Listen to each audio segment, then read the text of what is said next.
What's going on? Welcome back to another episode of Skywalking through the League. I am your host, Bill Sheehy, and I'm joined, as always, by my Jedi partner in crime, Trey Mitchell. Trey, how you doing today, buddy? You've had a very, very busy week. How are you?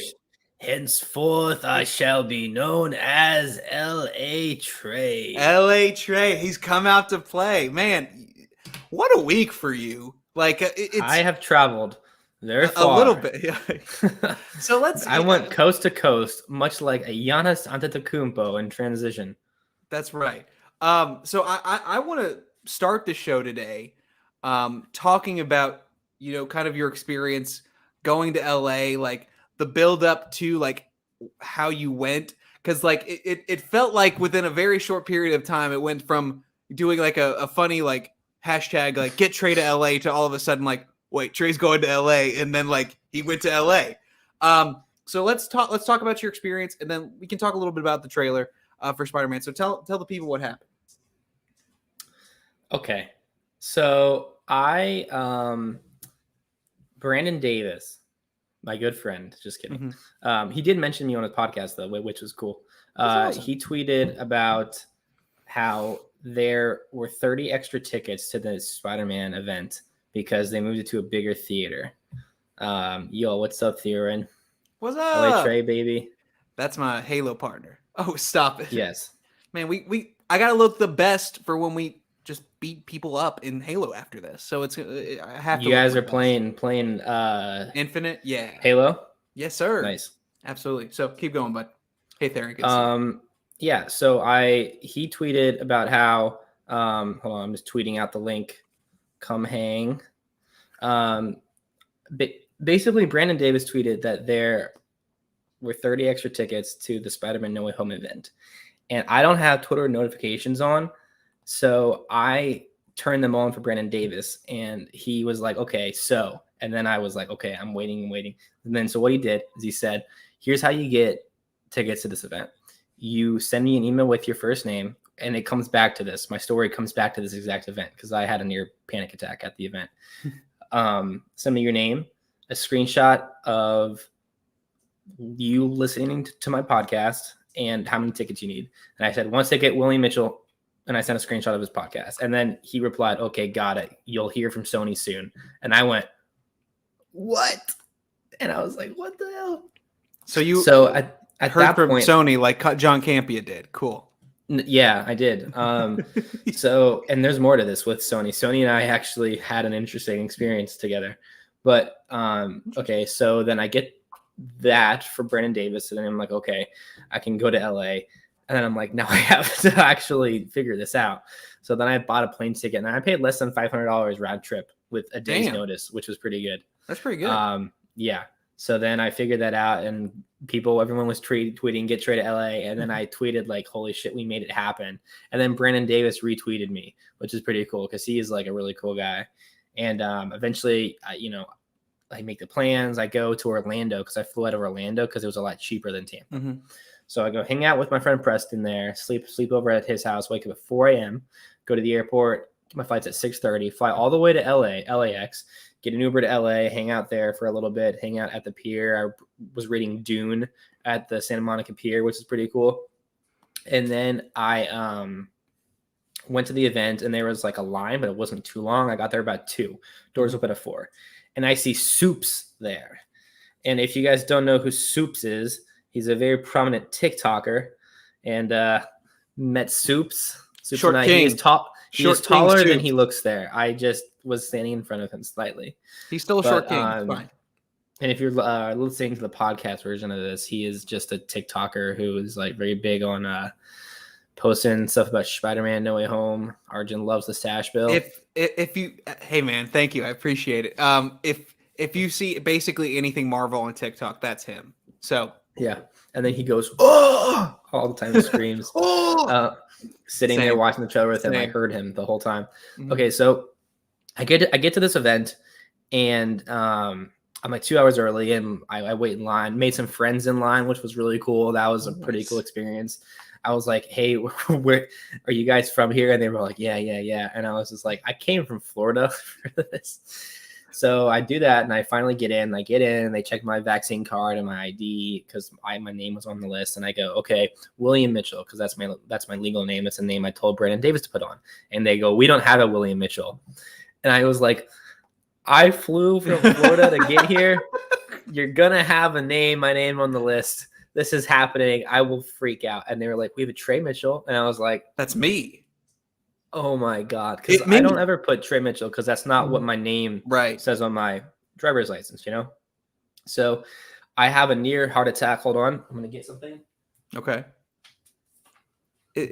I run into the same thing with the name because this was the ticket they gave us. It's a bit crumpled. I brought this all the way from Los Angeles. Admit one ticket. It has the awful poster on it.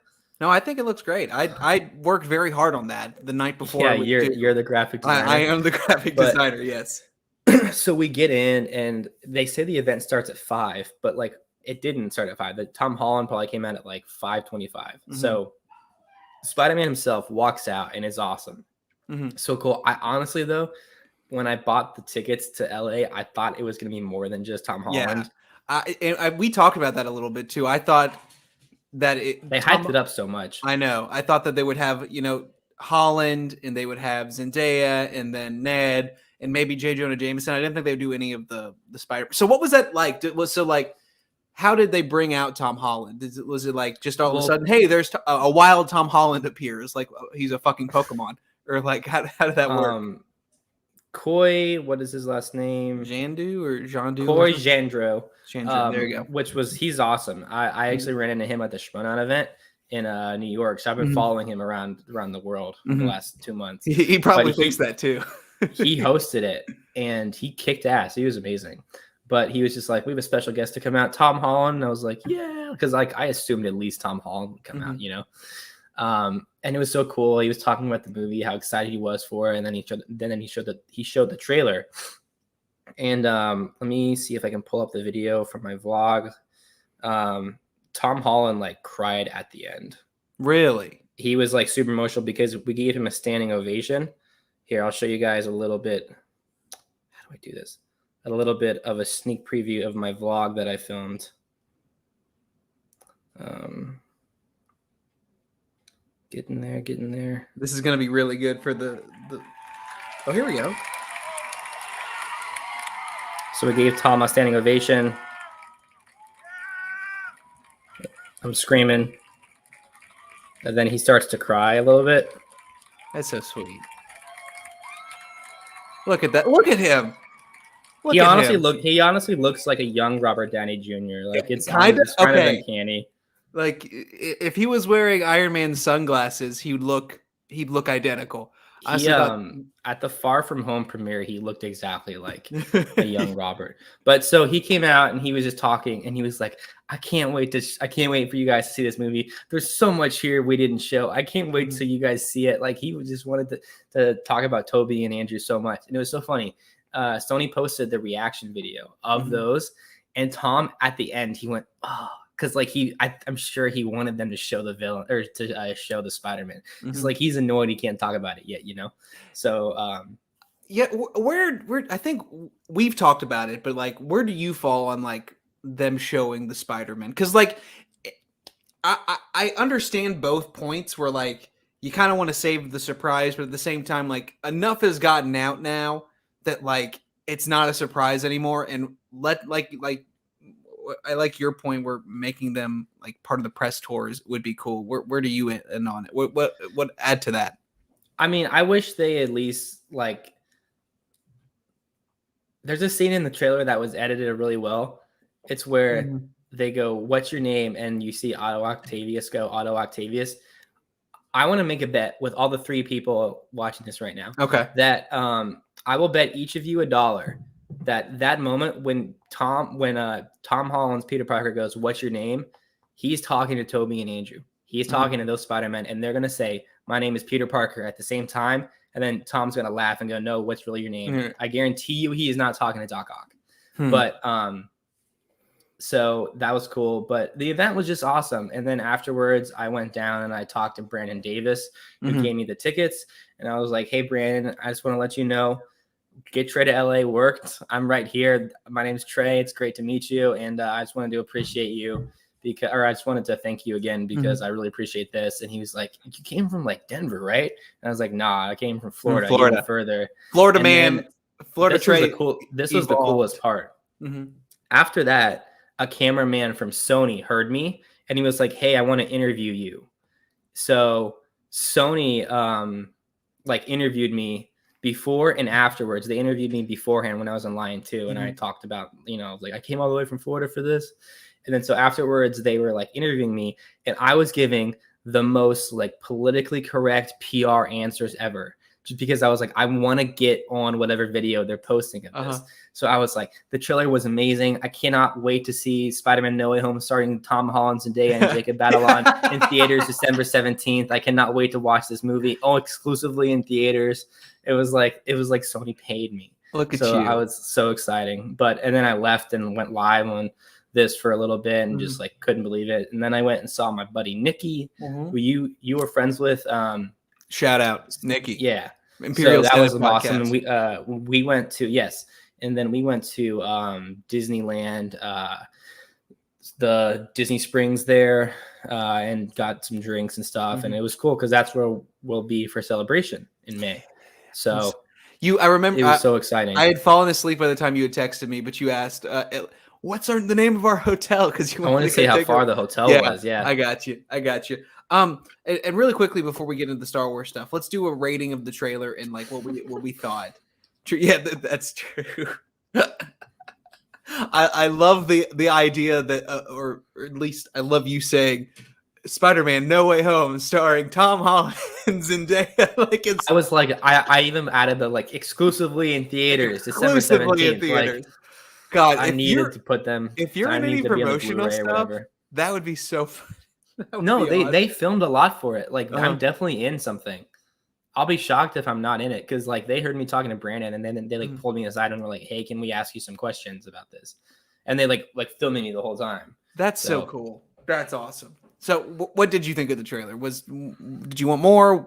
Give it a rating. I was obviously disappointed that there was no confirmation of them. Like my opinion was that we would see the very first picture that was posted of Spider-Man No Way Home, and it's of Tom, Jacob, and Zendaya like looking up at something because I think they're looking up at Toby and Andrew. And I wish that like we heard two shadows or saw two shadows walking and then like heard some themes. That would have been great. But I honestly think that Sony has leaked a lot of the stuff for this movie. Like, yes, Lauren.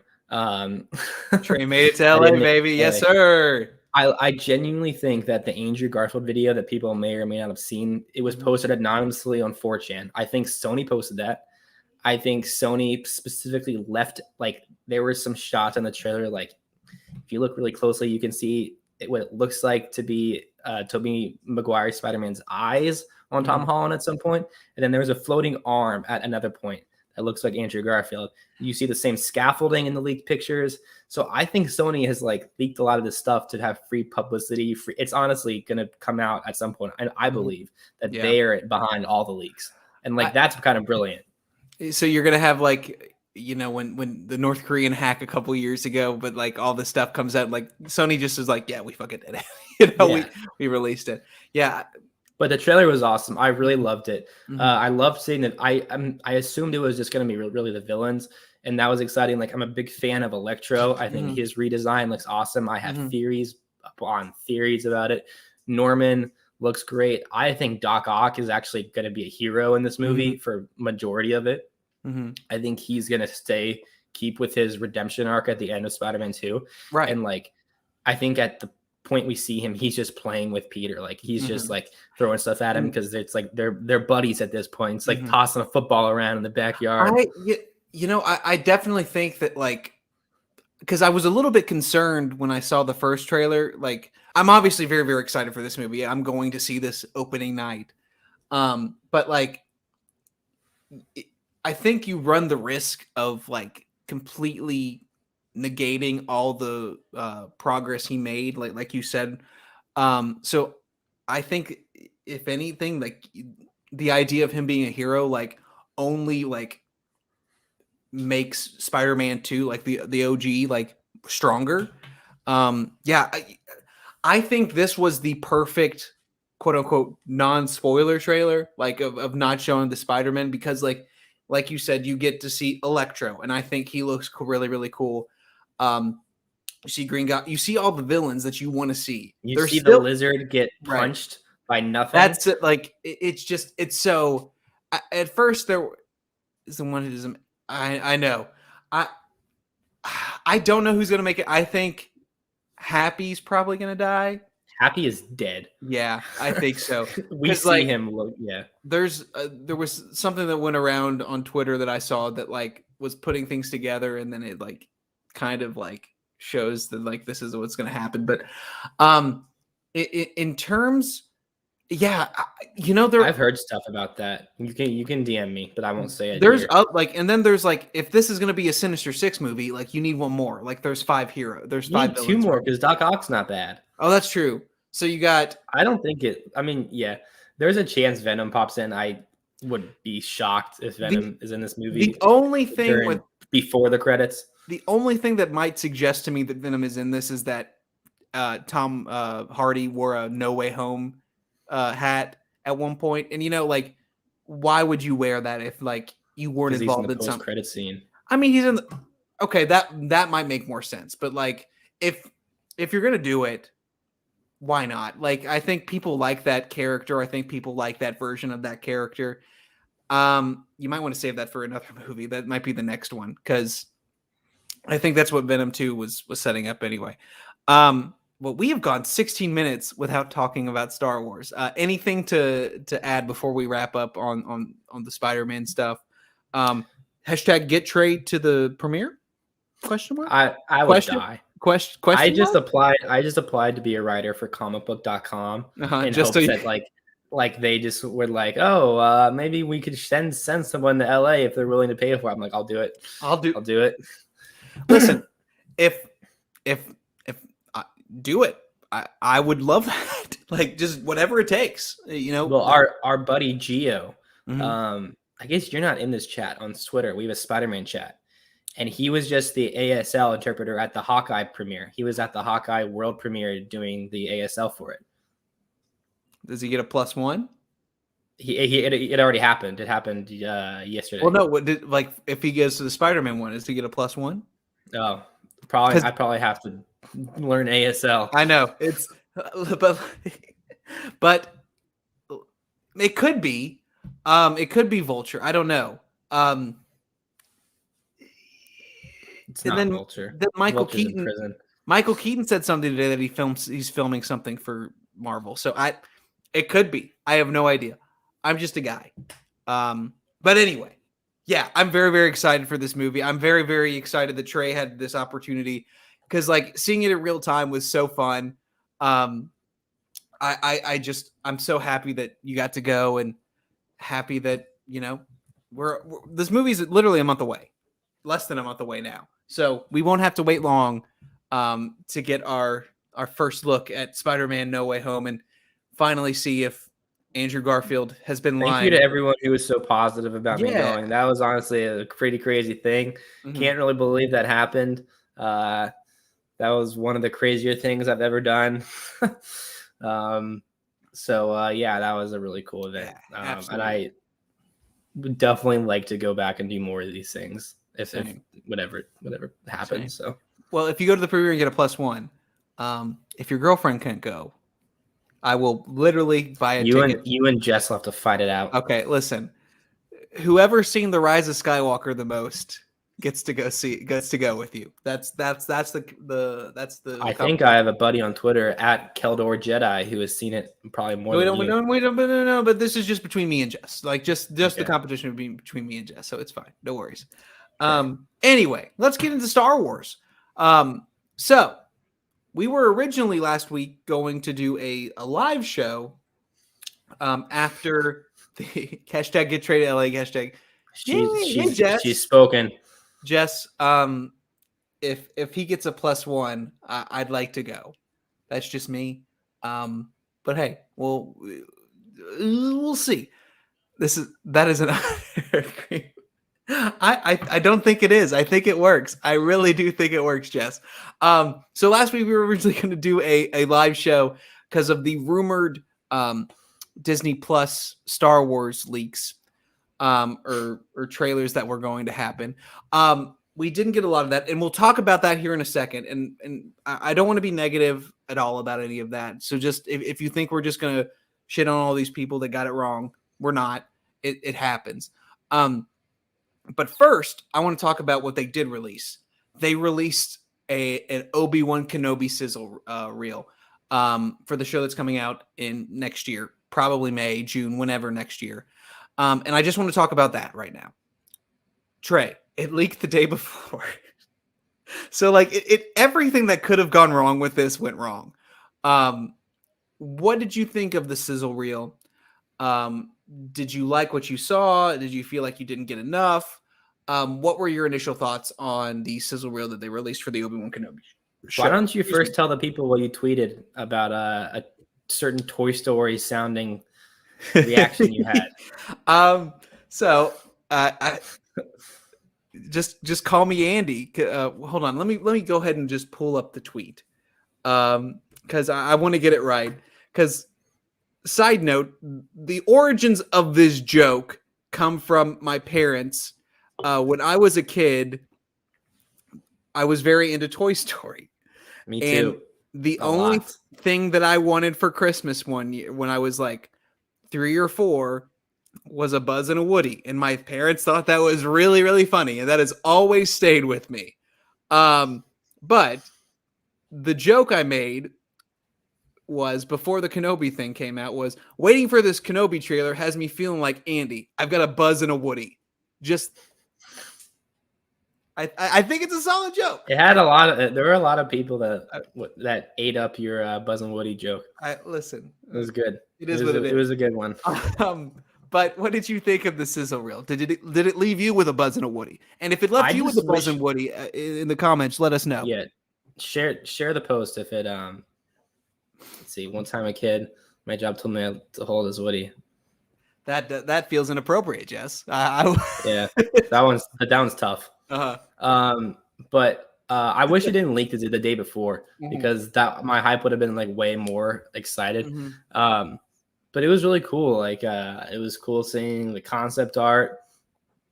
Cool seeing Ewan McGregor swing a laser sword again. You know, not in actuality, but you know he was training. And that was really awesome. It was cool seeing Deborah Chow talk about this because I have a lot of faith in her.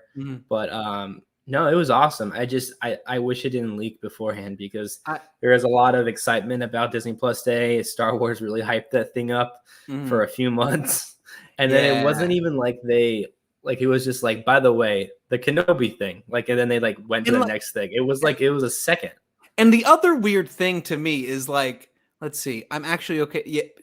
You know, I'm kind of there, but like I think the weirdest thing to me is that like I had this conversation today with one of my coworkers where like last Friday I was very, very excited because like, you know, people that I trusted told me that like, hey, a trailer for this is coming. And I was ready. And so they asked me, hey, you know, what have you seen the Obi-Wan Kenobi trailer? Did it come out? And I'm like, yeah, but like you can only see it on Disney Plus. Like it leaked before. You can only see it on Disney Plus.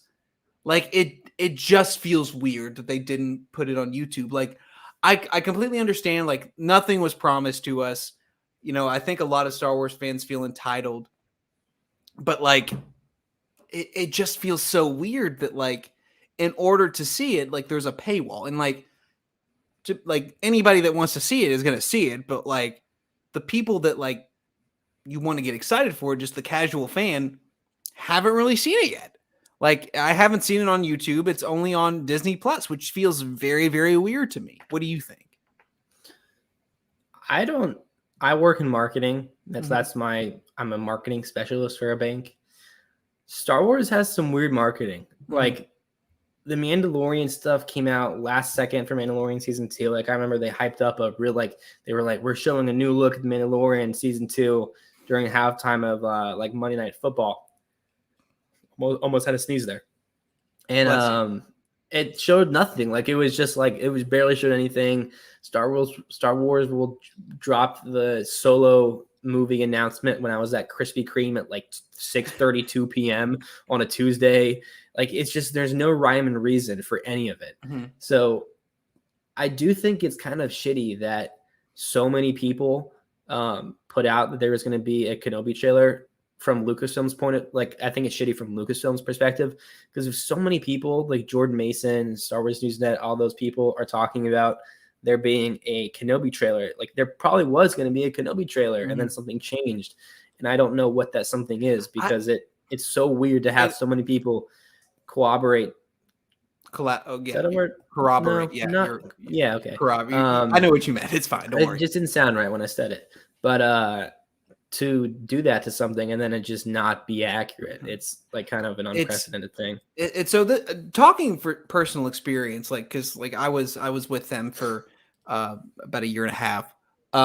They have legit like Lucasfilm sources. Like they have a couple. So like they would not say that if like their source who was very close to it said something. So something definitely changed.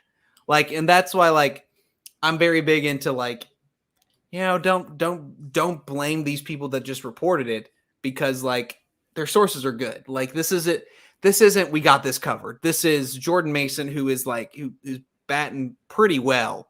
This is Star Wars Newsnet. These are people that only really report on reputable. I just like, have they seen what they did to Scotty Jarrow? Have they seen what happened to him? Poor Scotty, man. He's there. Trailer.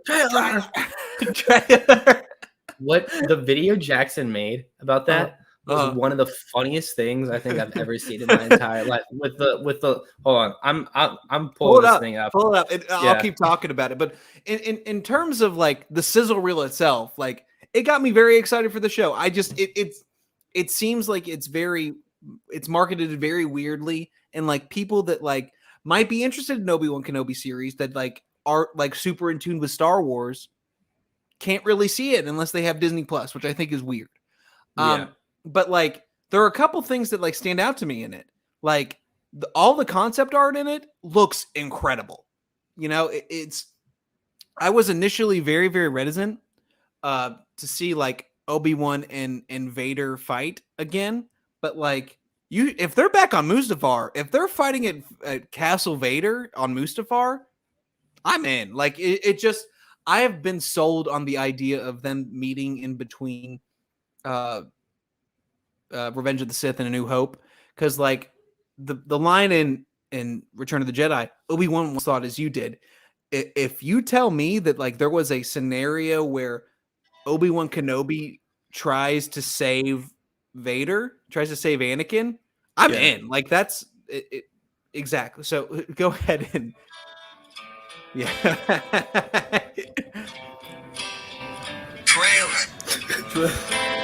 trailer. This is the best part. Be careful with the YouTube with the it's fine. This is the best part. We're live. They can't take away a live video. I really love Scotty. I love Scotty. I just love Scotty. Yeah, no, I completely agree. It feels like something changed, and like initially, like, and there are reports now that like this isn't the case, but like I think Pete Fletcher from Around the Galaxy did a video where he talked about he had been like he had been in marketing meetings before, and like maybe they thought, hey, we don't have anything for D23, so let's put that there. But that just happened. D23 is happening tomorrow. So like that probably isn't the case, but like something changed, and maybe it's just like we don't want to give the leakers a win. Maybe they just changed it. I don't know, but I don't blame any of them for. I didn't. Jordan and Star Wars Newsnet has been right a lot of the time, so like it doesn't bother me at all. I think that it just happens, like something changed. So it doesn't really bother me, or it doesn't shake my confidence in any of them. I just think that something changed. Um, I, I don't know. What do you think about? What was the most important thing you think we got in the sizzle reel? And then we'll move on to our next thing. The shot of Kenobi and Vader fighting. That was so Agreed. cool, and it looked like it was on Mustafar. So I'm really curious how that is. But no, it was awesome. I was hoping for a trailer. I mean, so many people were saying we were going to get a trailer that I really did think we were going to get one. It was also just weird that they didn't do a live stream of it, like, and then they like posted a video with all the Marvel stuff at the end, and you skip to the very end to see like the Moon Knight and She-Hulk stuff, which looked great, but it's weird. The weird release. The Marvel stuff, it was just like either logos we had seen before, or like variations on logos we had seen before. Like there didn't. And once again, you're a marketing guy, you get it. I'm a lowly legal assistant. So like it just seems weird that like it didn't seem to be very well organized. It didn't seem to be very, there didn't feel like there was any cohesive anything behind it. Top 3 things you fellas would like to see in a Kenobi series. Okay. Qui-Gon. Yep, Qui-Gon. Let's see. Qui-Gon. I want to see Hayden's face in the Vader suit. I want to see like a scarred, see where he is. I think it'd be interesting if there was conflict between Kenobi and Yoda. Like if Obi-Wan like talked to Yoda through the Force and he was like, "Gone, Skywalker is. Bring him back, you cannot." And Obi-Wan was like, "No, I can do this." And then at the end of the series, we see like him loot, like maybe Vader spares Obi-Wan this time because Obi-Wan spared Vader. And then Obi-Wan is like, "Okay, I need to make sure that I really protect his son." I want to see what's the thing that like convinced Obi-Wan that Vader was still redeemable. Inquisitors too. They look cool. Oh, and I think that there's that. I am just so excited for this show that like there's not really one or two things that like I'm like it's all the things like you said. It's Qui-Gon. It's seeing them fight again. It's seeing Hayden as Vader again. It's seeing the Inquisitors. It's seeing Joel Edgerton as Uncle Owen again. It's seeing Aunt Beru again. Like I think that there are so many different plot points, so many threads that you can pull on. Like it just there's so much. It's so rich for just like exploration that there's not really a couple of things that I can just pinpoint. Like there's just so many things where like I could talk ad nauseum with different things about it. So if you had to like, if gun to my head, I agree. Qui-Gon, Yoda and Vader and them back together. Cause I want to see, we see a little bit of like a conflicted Vader in this point, but like, I'd like to see a little bit more, especially like, okay, you know what? I'll just say like Hayden Christensen as Vader again is probably one of them. Like is probably my top thing that I'm excited for because like I think that dude has the acting chops to do a really really great job playing Vader because I think he's done a great job already. But like you look at what the dialogue he had in the prequels. You get better dialogue. That dude's gonna eat it up. I just not only him returning in Kenobi. Did we talk about him returning in Ahsoka? Did we? Yeah, we had a podcast. We did. That. Yeah, we did. I don't remember. Yeah, it all blends together. It's fine. Yeah, it's cool to see that he's going to be sitting around for a little bit, just because it's so crazy, man. Like we have a new Matrix movie. We have. I never seen the Matrix. I need to watch the Matrix. What? Yeah. Really? Yeah, dude, it's so never good. Seen it. It's like the Peter Griffin TikTok sound. It's like The Godfather. Don't care for it. I just haven't seen the Matrix. Don't care for it. But then we have Tobey Maguire coming back as Spider-Man. and we have Hayden Christensen and Ewan McGregor coming back as Anakin and Obi-Wan. Like 2005 is just like having a great time It's right Return now. of the King, baby. Return of the Yeah. King of everything. So let's move on to our next topic. So let's get into the Rogue Squadron stuff. So I don't know if you guys saw this, but Rogue Squadron, the Patty Jenkins Star Wars movie, has kind of been pushed back to, indefinitely. With the initial reporting that came out with it, it was that there was some scheduling issues. You know, she'd been working on Wonder Woman 3 and Cleopatra, and that they were just trying to iron out the script, and they were just trying to make it the best movie that they can. But a couple things have come out since then that might suggest otherwise. But what do you think? Are you concerned about this at all? Do you care? What do you think, Trey? I think that Patty Jenkins could probably I think there's genuine reason to think that there could be conflict on like the story here. I think Patty Jenkins, in college, fun fact, I think probably told this every time we bring up Patty Jenkins in all honesty, but I did a giant final project on Patty Jenkins. I compared her film Monster, about a woman who murders rapists, to Wonder Woman, and compared the protagonists in those films, and got 100% on it with a really hard professor, and that was dope. But so Patty Jenkins is someone who really loves to tell a story based off of like their protagonist. Like, I know that sounds like very generic, but like the protagonist is really, really important in her films, because that's like how everything else is based. So I wonder who the protagonist in this film was going to be, and if maybe like that protagonist didn't really agree with what Lucasfilm was trying to tell. Because I mean, all reports, or all, not all, but like some people think it's going to be after Rise of Skywalker, which would make it like an important film for the post-Heroes era. Like, I just wonder if there was creative conflict. I honestly, this is not one of my most anticipated Star Wars projects. So if they felt like they do need to reschedule it or whatever, I'm not really upset or anything. I'm more excited for, per se, Kenobi and the Acolyte and whatever the next film is supposedly going to be. But I'm looking forward to it when it does come out. But if they don't think it's ready, then like don't push out a film that's not ready yet.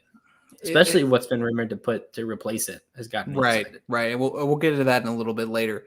You know, I don't want to say I have apathy towards this film, because like it's a Star Wars movie, so I do care about it, but like it's not something like, it's not the Star Wars movie that gets me excited. You know, I'm like, I've talked about it at nauseum before. I love the Force. I love the Jedi. I want to see the laser swords. I want to see the Force. I want to see all that stuff. So like I'll watch it. I'll be first in line to see it. It's something that, and I'm excited to see whatever Patty Jenkins does, because I love her as a filmmaker. I'm not that excited for it. I'm just not. And like, it doesn't bother me if they want to like push it back and make it make the script work. Absolutely do that.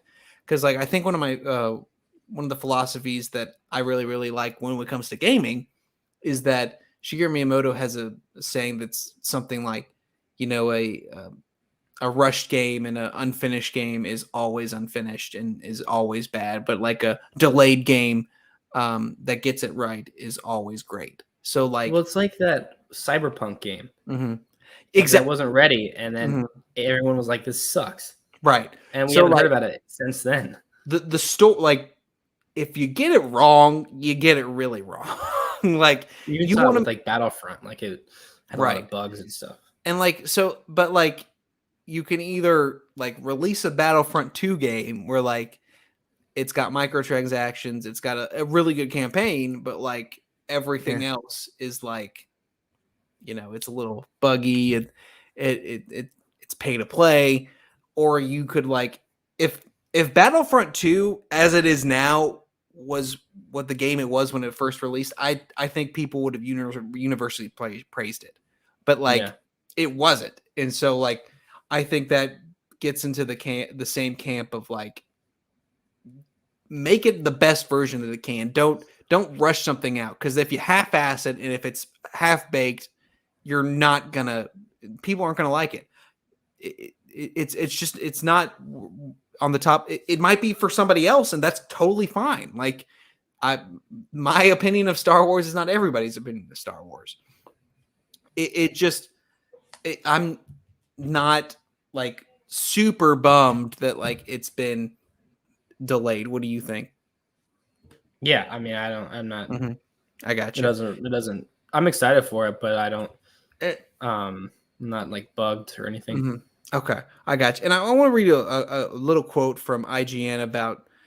We talked a little about it, and initially there were reports that like they were just trying to iron out the script. But here's what IGN says: former Hollywood Reporter editor and noted insider Matthew Bellini reports that issues between Jenkins and the studio caused the film to be taken off Lucasfilm's production schedule. Specifically, Bellini reports that the issues have revolved around the film script, stating that Jenkins and studio executives, including senior VP Michelle Rejoin, couldn't agree on how to move forward. Bellini states that this is a laughably recurring problem at Lucasfilm. According to an article, a number of agents have previously reported that top filmmakers are often keen to sign on for a movie within the franchise, but find themselves hampered by issues of micromanagement and plot point by committee processes.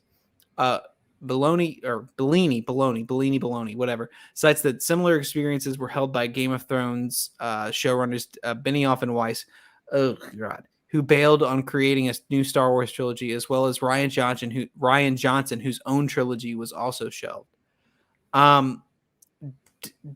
So we get into that. Do you think that Rogue Squadron ever comes out? Or do you think there's any validity to what this guy's saying? Or do you think this is just more just BS? And as a BS myself, like I understand. The person who said all that stuff notoriously like has talked shit about Kathleen Kennedy for their whole career. So like I talked to someone recently who was like, that guy is not reputable. Like I would not believe him. Like I don't personally think the Rian Johnson thing is shelved. I really don't. I think that if it is going to be shelved, it's because of all the reaction to The Last Jedi and a negative perception. I know there's a lot of, and including you and I, who really love that movie. But I mean, The Last Jedi was a movie that, from all accounts, went perfectly. Like in the production process, it was very smooth, very easy. The sequel trilogy has had its up and downs, and I know Solo had some problems. But man, I really think that there's just some people who have it out for Kathleen Kennedy. I do too. I feel like if she was trying to micromanage everything, why did she just get a 3-year extension?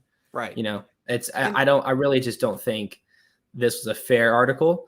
And I feel like this person was trying to make assumptions based off of their opinion, not based off of facts. And here's the thing, like, people complain about, oh, not my Star Wars, blah, blah, blah. Star Wars is dead. Star Wars has never been better. Like in any way you look at it, in terms of the amount of movies we're getting, the amount of shows we're getting, books, comics, video games, it's never been better. Like, so like, this is the high point, man. Like, if you don't think so, you're just complaining. And I think that, like, while there might be some, some true, like, criticisms of Kathleen Kennedy, like, look at where Lucasfilm is. It's one of the most profitable companies in the world. So, like, and they're telling great stories. Like, we continue, like, I love Star Wars. I still love Star Wars. Nothing has changed. I think it still comes out. I think that the idea that the Rian Johnson trilogy is shelved is some Bill Sheehy, if you ask me. Because like every time he's talked about it, he's like, yeah, I'm definitely working on it. It's just like other things have gotten in the way. Like, I think that they're just being patient, and like the concept that he wants to do is a little out there from what has been reported. So like they just want to get it right, which is I'm totally cool with. Like, get it right. As long as I see a Rian Johnson movie down the line, I don't think any of this is shelved. I thought that this was just an interesting article to poke fun at. So I do think this movie comes out. I think it comes out probably in either 2024 or 2025. I just think it's delayed, and there's nothing more than that. And anything else is kind of just fanboys being butthurt. If I can be blunt. But let's move into the movie that could possibly take over for where Rogue Squadron was. Um, and apparently, there's either an Old Republic or a High Republic movie that could take over where Rogue Squadron was originally going to be. And this is from Cinelinx, Jordan Mason, and they say, "Here's what I don't know: which film will be taking Rogue Squadron's place?" If you'd asked me Friday, and this was like 2 or 3 weeks ago, I would have quickly agreed that it was an Old Republic era film. After all, that script has been known / kicked around since 2019. It seems like the easiest thing that would be ready. Maybe even with the J.D. Dillard's rumored project to direct. Then I had a source reach out to me saying the replacement movie would be taking place 250 years before The Phantom Menace. This would put the story firmly in the High Republic era. So basically, the whole article says that he has some sources telling him that it's a High Republic movie and some telling him that is a Old Republic movie. Which would you rather see, Trey? Old Republic or High Republic? And if it's a High Republic, what characters from the book would you like to see in the movie, or what would you like to see? The problem about it being a High Republic movie is I don't know where the High Republic is ending. Mm-hmm. Like that. I feel like the High Republic has a very specific story, and I feel like that very specific story is being told in publishing. So I don't know where in the High Republic it could be. Like if this is about like what the Sith were up to at that. Like I don't know, just because I feel like the High Republic has always been planned to be a publishing event, and if they were just like, oh, we're gonna make a movie, like I feel like there would have had to been a lot of planning. So I don't know. I also feel like the High Republic. I don't think Lucasfilm is going to be make a movie where you have to read the books to understand what's going to happen. And I feel like with the Old Republic, you can probably do that a little bit easier because it could be a whole new era that we haven't explored at all. So I would probably say it's more likely to be an Old Republic thing, just from how many people enjoy that era. What do you think? This is hard. Because either would make me happy. Honestly, I'd probably be a little bit more happier with an Old Republic, just because I think that that's just an era that I think is just ripe for exploration. But in terms of like, I think a High Republic movie could work because like it could be kind of like you were talking about. It's definitely like what they're exploring in the literary world right now, but like in the same way that like Catalyst was essential reading for Rogue One, like you can read these books. 95% of people who saw Rogue One did not read Catalyst. Yeah, no, absolutely. And so like if you've read Catalyst, Rogue One means way more to you. And I think in the same way that like if you read Light of the Jedi, you're reading. How do you feel about Rogue One? I like Rogue One. It's not my favorite Star Wars movie. Like it's just, I don't want to shit on people that like say it's their favorite, but like it just really doesn't do anything. I just get excited for the Vader scene, and that's basically it. There are some scenes that I really, really like. The things that I like in Catalyst were like the relationship between Galen Erso and Ben and director Krennic, and like they're in it, but like it's never really explored fully in the movie. It just I love Rogue One. Yeah, no, like absolutely. If you love Rogue One, like I'm not going to shit on you. Snoke Supreme shirt. It is. This is by our friend Sam. Nice, that's a good shirt. Yeah. Pull up Filmtopia's chances they alternate trilogies on a yearly basis. For example, 20. Probably not trilogies. Mm-hmm. I think trilogies at the same time is a lot of commitment. I think that you might get like if they start a trilogy, they might do the old like 3-year thing where like you have. They'll do what just happened, where we get Rogue One, Force Awakens, Rogue One, Last Jedi, Solo, Red Skywalker. I don't know if they'll alternate it, but I do like that idea. I think that it would be cool because like then like it kind of you're able to see the contrasting eras and seeing how the Jedi are different in each era, like in what that means, and like I've talked about before. I love the Old Republic, and it's because of KOTOR and because that all they explore in that era. It's more, Jedi and Sith, and I want to see more Jedi and Sith, and there's really no Sith in the uh in the High Republic. So like seeing like if you want to see your laser sword big epics against the like Dark Jedi, I think, or the Sith, you're gonna the Old Republic is where you're gonna get that. Not that there aren't exciting stories to tell in the High Republic, because obviously there are. Like there have just been wonderful stories, and they're cranking out incredible stories with the High Republic right now. Yeah, but like for what I want to see, like the Old Republic, I think is more, just I think it's more cinematic. I think that they could tell cool, like really really cool stories in the Old Republic right now. But that's just me. Anything? Move on to questions. Yeah, let's do it. We got a really probably the most important thing we're going to talk about today. Right, that's true. Do you want to read it? Yeah, I can read it. What about a Taylor Swift's Red mini review? And this is from our good friend Jazz and this is a husband and wife very centric Twitter question about what about a Red? Our biggest fans. Our biggest fan. That's true. What did you listen to Red, Taylor's version? Yeah, of course I did. What'd you think?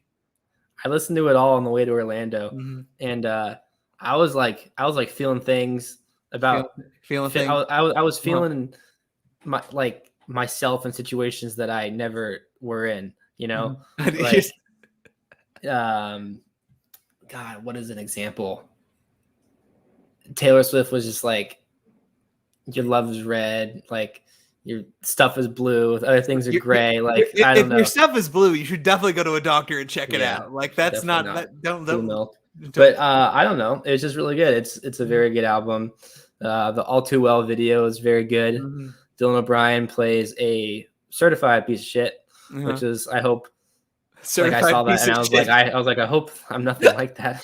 Certified piece of shit, Dylan O'Brien. It was so funny. I was watching Curb Your Enthusiasm right after I saw that, and Dylan O'Brien was also in that.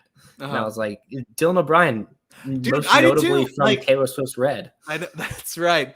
So I don't know if we've talked about this before, but like I went through a significant, like when I tell you a significant, I mean like a very like big portion of like my formative years. I was a huge Swiftie, and Red was probably my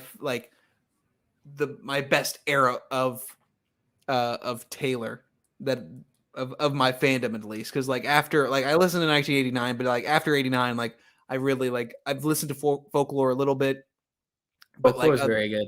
It is, but like Red is like that's it. Like that's where I went. One of my best friends, Hannah, took me to a Taylor Swift concert when I was in like 2013 here in Lexington, and it was when like she was touring with Ed Sheeran, and like that was one of the greatest concerts. That was probably the best concert I've ever been to, because like I was like she had really really good seats. Ed Sheeran touched me, like actually like physically touched me. Like, and because we're gingers, we have a very like really real connection, that like I yelled his name like as he was walking down the stairs, and he touched my hand. So like that was the height of my Taylordom. And I'm saying all this. You could grow your hair out and cosplay as Ed Sheeran. Are you saying I'm ugly? Like I love that guy, but like that dude is real. Looks like a frog. He does. But I say all that to What's say your favorite song on it? Oh God. Ugh.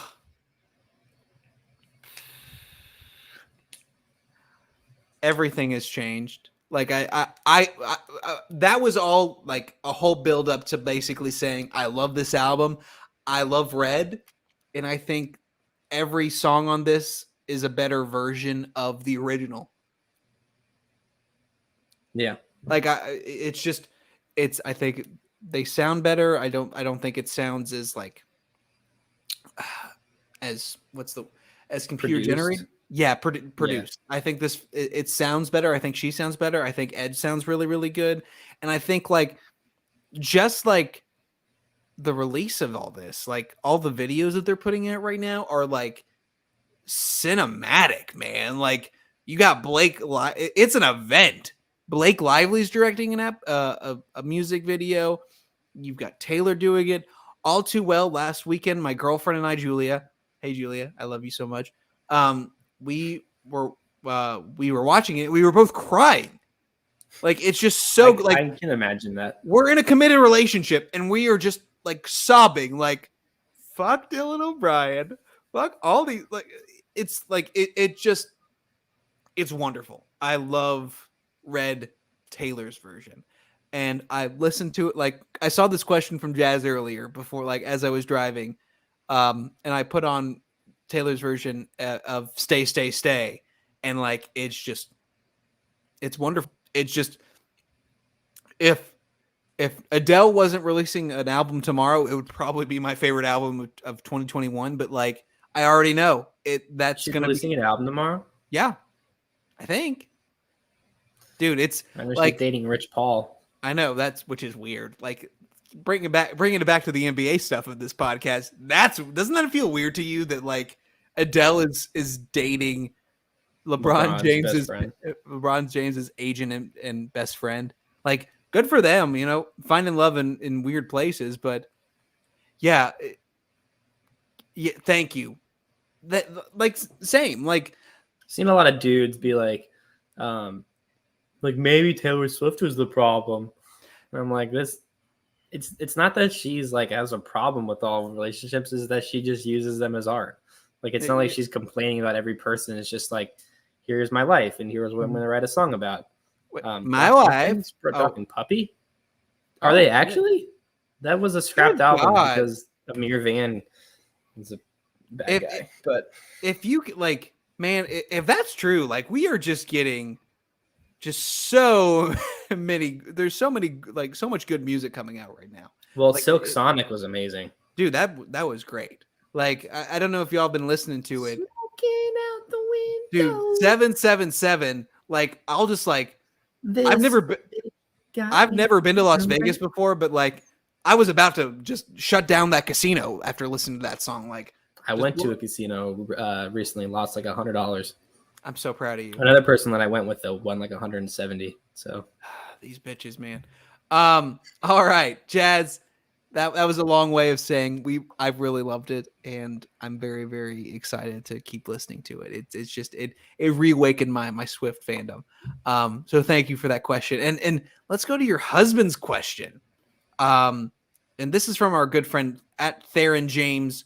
Is that 4H? I don't know if that's some weird Twitter thing when I copy and pasted. But he is my Halo Infinite partner right now. And he asked, do you think the rumored High Republic game is going to get announced next month?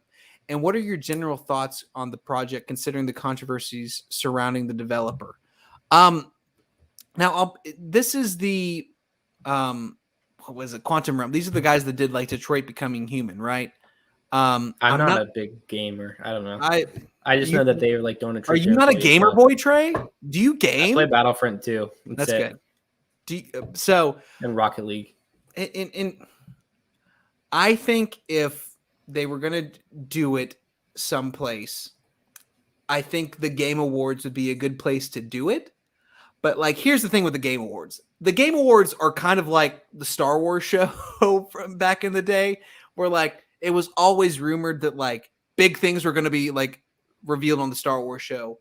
And like, I'm always disappointed because it's never a plush toy. Yeah, exactly. So like, there are always good things like at the Game Awards. Like, I think that Jeff does a really, really good job of putting that show together. But like, the games that I like are always, I'm a big Nintendo guy. I love Zelda, and like, I'm consistently disappointed when there's like not a new Zelda game announced or any kind of anything Nintendo. It just feels like they aim for like newer stuff. And like, while there has certainly been like big announcements at the Game Awards, it just feels like the past like 2 or 3 years, they haven't really done anything like significant.